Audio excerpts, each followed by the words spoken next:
paz ou guerra para as próximas gerações. Eu estou aqui hoje não para trazer uma solução, estou aqui para apresentar uma problemática para vocês e fazer com que vocês reflitam mais sobre esse assunto que é tão importante e impacta nossas vidas. Para começar, eu preciso abordar um conceito muito importante sobre o que é poder. Há milênios nós vários pensadores tentam decifrar sobre o que é poder para nós. Eu gosto muito da visão do Thomas Hobbes. Ele escreveu uma obra chamada Leviatã. E nessa obra ele fala sobre o estado natural. E o que é o estado natural para ele? Ele diz o seguinte, que o homem vive em caos. E que para contornar esse caos, uma das saídas que nós temos é ceder o poder que nós temos para uma outra autoridade. Nesse caso, ele se referia a mais uma instituição.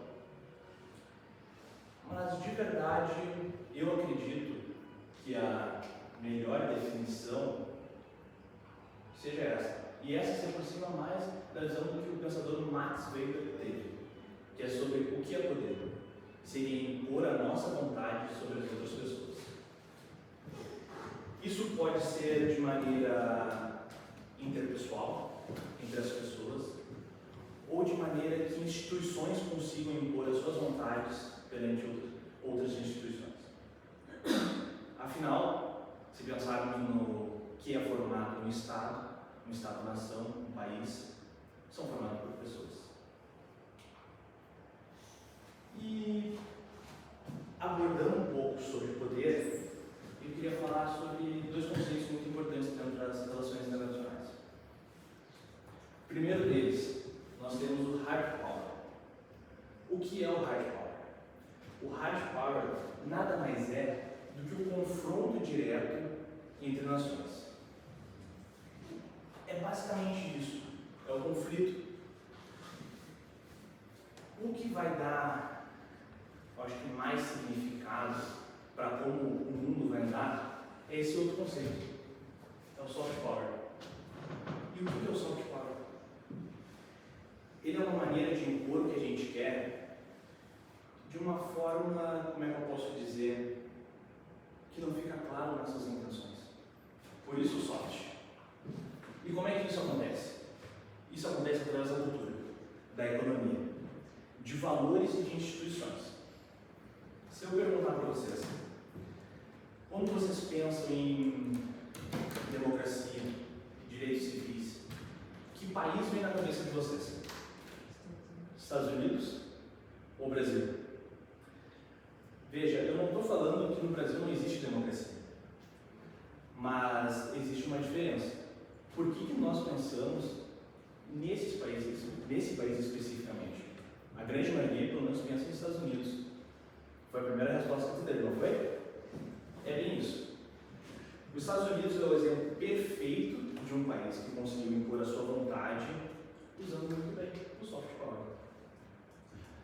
Quem é que não conhece as grandes empresas, como Google, Microsoft, Coca-Cola, empresas que moldaram o mundo e ajudaram esse país a chegar onde ele está hoje. E dentro desses poderes, como é que eu posso explicar? Dessa maneira que os países tentam impor a sua vontade perante os outros, acaba gerando inevitavelmente conflitos. Afinal, de uma maneira interpessoal também, o fato de nós termos poder, para conseguir consagrar isso de fato, nós precisamos impor a nossa vontade com os outros. E isso gera conflito. Então, de uma maneira maior, eu queria abordar os tipos de guerra que nós temos. O primeiro delas, a guerra convencional, que nada mais é o uso do próprio hard power, como eu falei antes, é o confronto direto. Nós temos também a guerra híbrida, que nada mais é do que o uso do confronto direto, com sanções econômicas, sabotagem, propaganda e também hoje em dia, cyberataques. Mas nenhuma se compara à guerra nuclear. Eu peço que vocês imaginem por um instante que, de repente, o céu escurece. Do nada, um clarão mais forte do que 1000 sóis. A sombra das pessoas ficariam marcadas na parede. E, de repente, tudo se reduziria em pó. Nenhum livro, nenhum filme vai ser capaz de descrever esse tipo de arma que nós criamos. E ela só foi usada 2 vezes em um conflito direto. E o momento atual que nós vivemos, estamos cada vez mais perto disso acontecer novamente. Vocês podem me perguntar, tá, mas Lucas, o que nos levaria para esse cenário? E eu vou falar para vocês as causas possíveis. Primeiro delas, tensões geopolíticas. Em 1962, nós tivemos a um triz de sermos apagados da história e a maioria das pessoas nem sabe disso. Durante o governo Kennedy, nós tivemos a chamada crise dos mísseis de Cuba. Não vou abordar profundamente como foi isso, mas foi um momento da nossa história onde bastava um erro para que toda a humanidade sumisse. Também temos tensões geopolíticas entre China e Taiwan, por exemplo. Temos outras no mundo, mas a que está mais em alta hoje seria essa. Ainda não virou um conflito direto, mas talvez nos próximos 5 anos vire. E dentro do conflito direto, nós temos 3 grandes guerras que estão acontecendo no momento.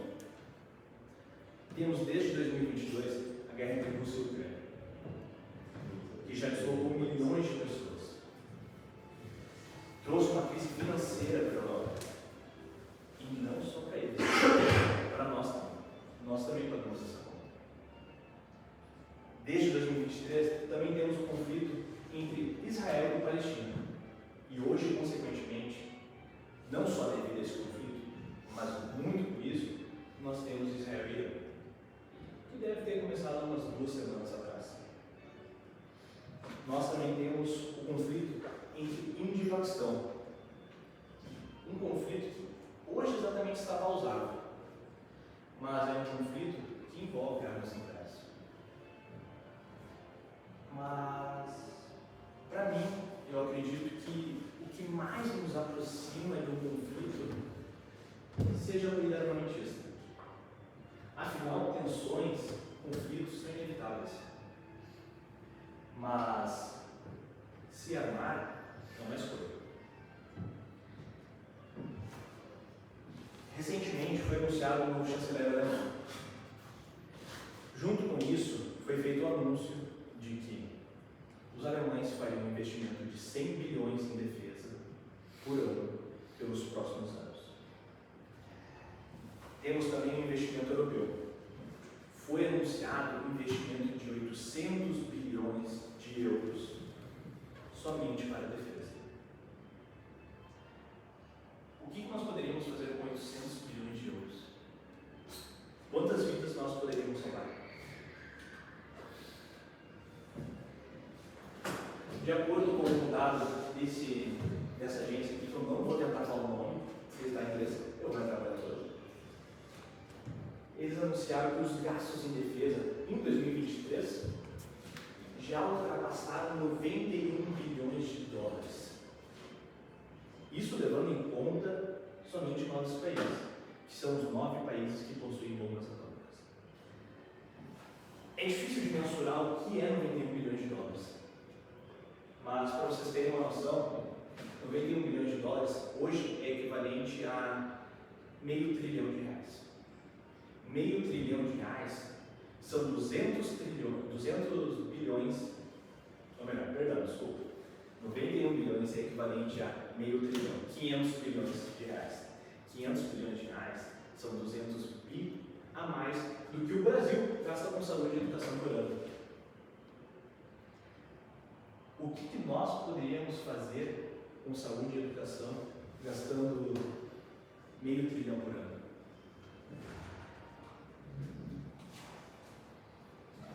Quero mostrar esse dado para vocês. Essa tabela, ela é um print que eu tirei de uma agência que faz um levantamento das 100 principais empresas produtoras de armas e serviços militares no mundo.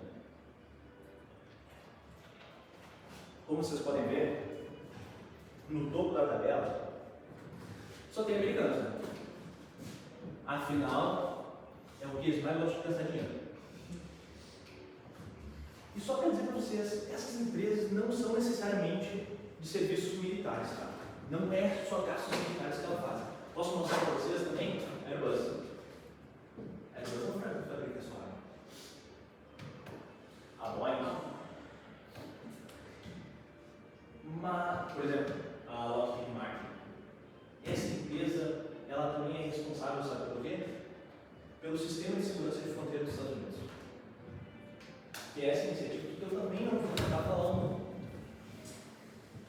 Mas esse dado é de 2023. 2023 fazia um ano que a guerra da Ucrânia tinha começado e alguns meses, ou nem isso, dependendo do mês que foi feito esse dado, não teria nem começado o conflito entre Israel e Palestina. E o que eu tenho para falar para vocês é que isso aqui vai mudar. Muito provavelmente essas empresas americanas não vão estar no topo da tabela nos próximos anos. Por quê? A tendência é o quê? Que as empresas chinesas e europeias comecem a despontar na tabela. Isso é quase um brasileirão. Quem gasta mais, consequentemente, vai ganhar mais no final. E o quanto nós gastamos com isso? Só em gastos militares. Em 2024, os gastos militares mundiais bateram 2 trilhões de dólares. 2 trilhões de dólares é praticamente o PIB da França. É como se 84 milhões de pessoas hoje estivessem trabalhando e vivendo somente para produzirem armas. E esse valor aqui de 60%, 1 bilhão de dólares, é só o que Estados Unidos, China, Rússia, Alemanha e Índia gastam sozinhos. O resto do mundo gasta outra metade. Mas o ponto principal é as consequências. Eu posso falar sobre as mudanças no equilíbrio de poder. Como vocês muito bem veem, para quem gosta de acompanhar jornal e esses assuntos, deve saber que a grande potência mundial que nós temos há alguns séculos, os Estados Unidos, tem perdido a sua força. A tendência é que isso continue. Podemos pegar exemplos históricos como o Império Romano, todos os impérios que existiram até hoje, na verdade. Eles não existem. E a tendência é que os Estados Unidos sigam o mesmo caminho. Mas quem assumiria? Talvez o candidato mais forte seja a China. Talvez o seu regime não faça com que eles cheguem tão longe. Mas daí nós temos quem? A maior democracia do mundo. Em questão de população, a Índia. Mas eu ainda acho que isso não é o mais importante. Temos também quebra de instituições multilaterais. Nós demoramos séculos para conseguir organizar a sociedade de uma forma onde nós conseguimos resolver os nossos problemas. Após o final da Segunda Guerra e também o fim da Liga das Nações, foi criada a ONU.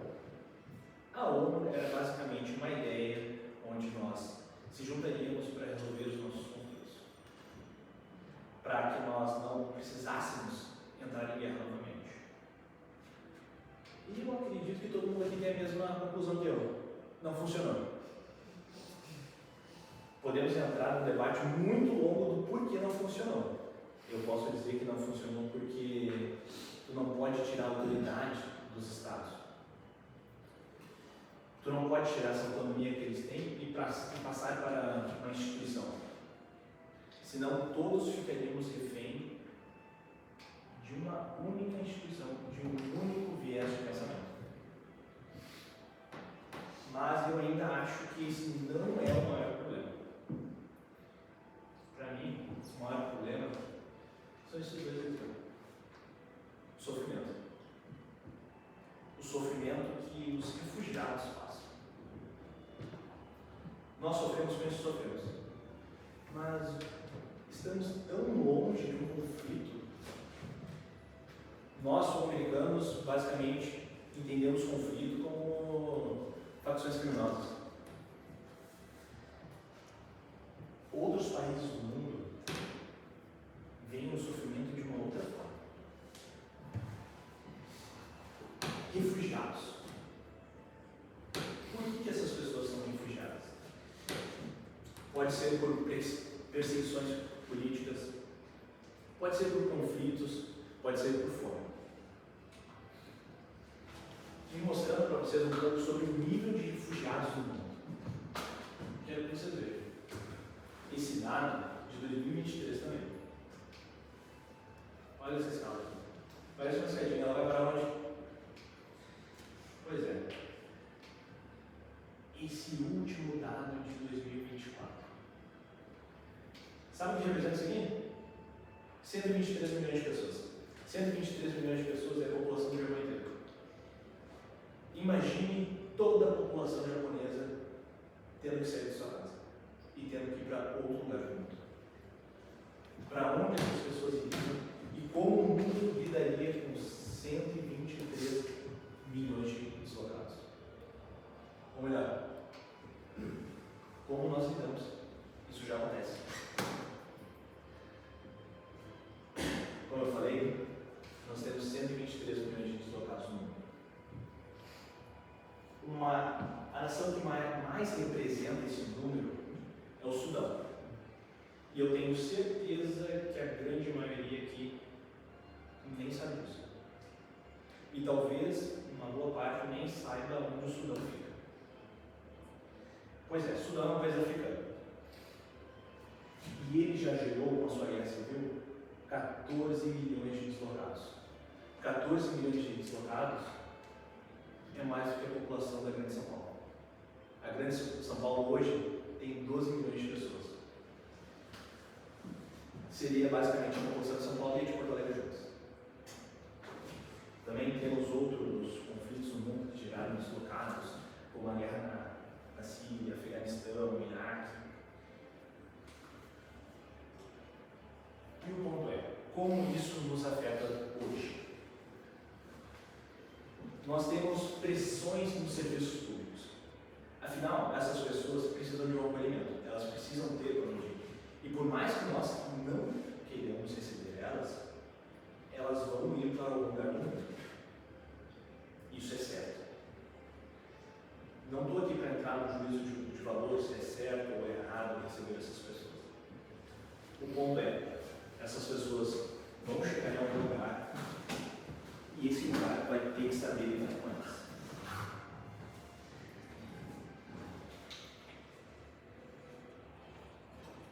Imagine, para nós brasileiros, que já temos um serviço público de saúde e educação bem precário.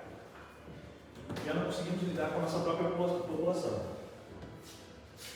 Imagine ter que receber milhões de deslocados que não falam a nossa língua, não tem onde morar, não tem nenhuma estrutura para nada. Isso também gera tensões na sociedade. Posso usar como exemplo a Europa, que é o principal cenário de, talvez, como é que eu posso dizer, de tensão mesmo. Eu uso como exemplo, na última eleição para a chanceler alemão, a partido de ultradireita AfD. Para quem não conhece, a AfD é um partido de ultradireita, extremamente nacionalista. Existem diversas acusações de nazismo sobre esse partido. E esse partido ficou em segundo nas eleições. Não estou aqui para dizer se isso é bom ou ruim. E também não estou aqui para dizer sobre se o partido realmente debater se o partido realmente é tudo isso que é acusado. O ponto é, esse partido só chegou onde está hoje por tensões sociais. A Alemanha vive hoje um cenário muito complicado, onde milhões de deslocados estão no país. Como é que essas tensões acontecem no dia a dia? A maioria das pessoas vai entender o quê? Se está difícil procurar emprego, se eu não consigo emprego e eu vejo que tem um imigrante trabalhando lá, talvez numa profissão onde eu conseguiria exercer, eu vou entender o quê? Que essa pessoa roubou meu lugar. Também não estou aqui para dizer se esse é o pensamento certo ou não. O fato é que a maioria das pessoas pensa isso. Ainda mais quando grupos alimentam esse discurso. Posso também usar como exemplo Portugal. Como vocês sabem, se a gente for para Portugal é muito mais fácil encontrar um brasileiro do que um português. E em Portugal também existe um partido extremamente nacionalista, o Partido Chega, que nas últimas eleições também despontou muito bem. E já tem diversos casos de ataque contra brasileiros no país. E olha que nem somos refugiados. O ponto é, depois de eu apresentar essa problemática para vocês devem estar se perguntando: como eu posso evitar que essas coisas aconteçam? Como eu posso evitar que nós caminhemos para um conflito maior? Como eu posso evitar o sofrimento das pessoas? Eu digo para vocês, pressão diplomática. O que é pressão diplomática? Nós precisamos exigir de nossos representantes hoje que evitem, como é que eu posso dizer, discursos que nos levem ao confronto. E evite medidas que possam nos aproximar e aproximar outros países do conflito. Posso discordar muito da maneira como a diplomacia é, mas ela é a única maneira que encontramos até hoje de melhor resolvermos nossos conflitos. Mas o principal é, a longo prazo, o que eu posso fazer? Eu voto. É basicamente isso. É escolher melhor quem nós vamos votar. É escolher os nossos representantes de uma maneira que eu saiba que aquela pessoa, no momento que tiver que decidir entre a vida de outras pessoas, ela age de uma maneira mais diplomática.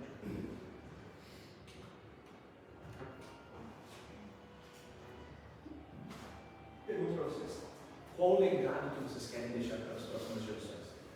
Talvez esses conflitos não aconteçam agora. Talvez eles aconteçam daqui a 10 anos. Talvez a gente não vivencie isso. Mas é muito provável que nossos filhos ou netos passem por isso. A paz, ela é uma construção diária. E ela vai exigir de todos nós um pouco de coragem e diplomacia para que o pior não aconteça. Muito obrigado.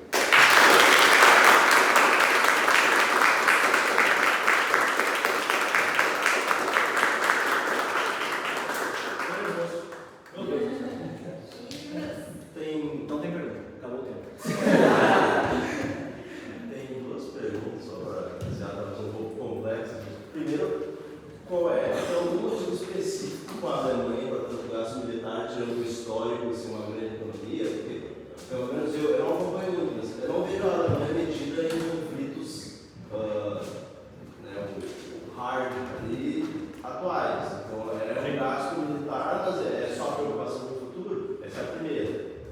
E a segunda é uma questão, essas as dinâmicas de poder são complexas não só nesse aspecto, mas, por exemplo, bomba nuclear. Acredito eu, como leigo, que se não tivesse bomba nuclear, a gente já teria entrado em muito mais guerras, porque o medo da bomba nuclear é uma coisa que trava a pessoa de usar. Tanto que a maior parte desses conflitos internos e guerras civis são países sem bombas nucleares. Então, até que ponto, na tua visão, tu acha que a bomba nuclear, de fato, ela é horrível se usada, mas até que ponto, não que pudesse conter, porque uma tecnologia não vai mudar poder, mas até que ponto é tão ruim existir? Porque é horrível se usar, mas é ela que está contendo a gente atacar, a gente está tendo muito menos guerra presencial, muito menos drone e coisa assim, então tem muito menos ataques frontais do que antes da bomba. Então, até que ponto tu vê isso?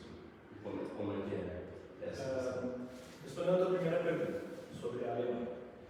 A Alemanha é um caso que, assim, desde o final da Segunda Guerra, foi feito o quê? A Alemanha passou por uma crise financeira, primeiramente, e as forças armadas dela foram deixadas de lado. Isso muito por parte dos Estados Unidos, que de uma forma geral na Europa, basicamente, como é que eu posso te dizer, falou assim, seguinte, ó, eu sou tio Sam, tá? Para de gastar dinheiro com defesa. Para. Vocês estão gastando uma dinheiro bem, fica entrando em guerra toda hora, é o seguinte, parou. Houve uma espécie de desmilitarização, né? Exatamente. Não só a desmilitarização, mas eles pararam de investir. Uma boa parte da comunicação das forças militares da Alemanha hoje é feita por fax. Eu nunca usei fax na minha vida. Então, é algo muito defasado. A Alemanha hoje, desculpa lá, mas se der merda geral, se tudo piorar, a Alemanha hoje não tem como se defender. Essa é a verdade. Não tem. Da mesma forma que o Brasil não tem como se defender hoje. Ninguém.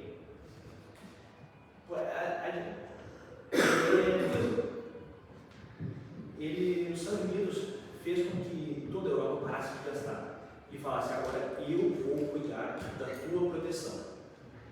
Só que com a eleição do Trump, recentemente, teve uma quebra de confiança.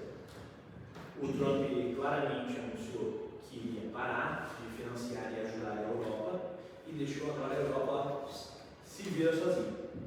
Eu não vou gastar mais um centavo com vocês. Só que isso gera alguns problemas. Países que não têm como se defender, que não têm essa grana, vão precisar gastar agora. E o medo alemão talvez seja o mesmo medo polonês. Talvez seja o mesmo medo ucraniano. Talvez o mesmo medo dos países bálticos. E até dos nórdicos, que é o quê? Que a guerra na Ucrânia continue expandida. Que a ideia do Putin e de todos os seus apoiadores não seja somente conseguir uma parte da Ucrânia, mas retomar a antiga União Soviética. E para isso a gente vai precisar conquistar muito território. Só que se essa ideia realmente for seguir assim, alguns países vão ter que começar a gastar muita grana para se defender. E a Alemanha tem como? Porque ela tem indústria. O ponto-chave é sempre indústria. Um exemplo que eu dei, o Brasil não tem como se defender. Não tem. Ah, mas vamos gastar dinheiro. Cara, anuncia ali, ó. Cara, 500 bi só para defesa.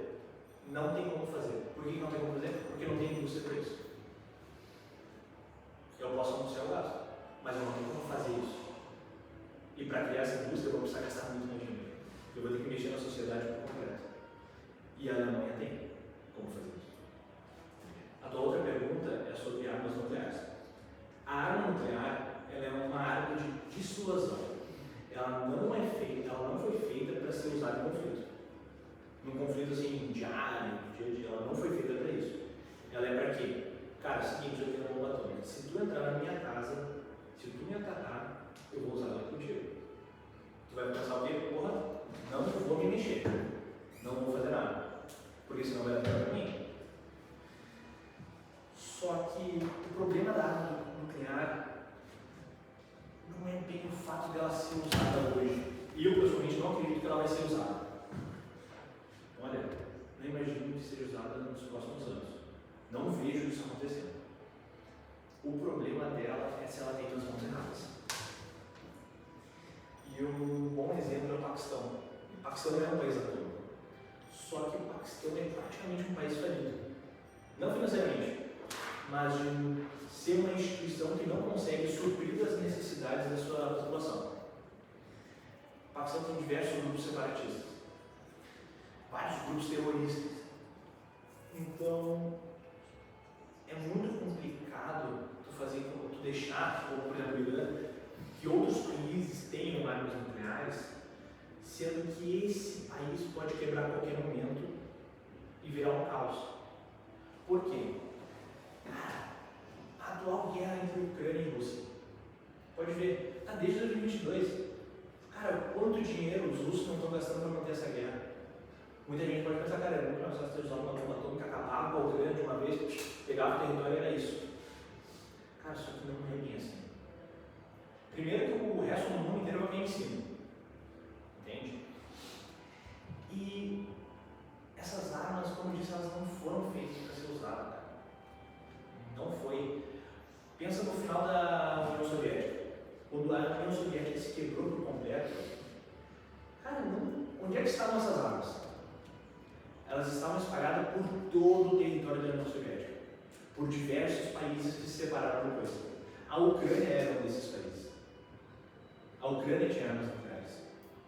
Só que ela cedeu suas armas nucleares por causa de uma pressão do Ocidente.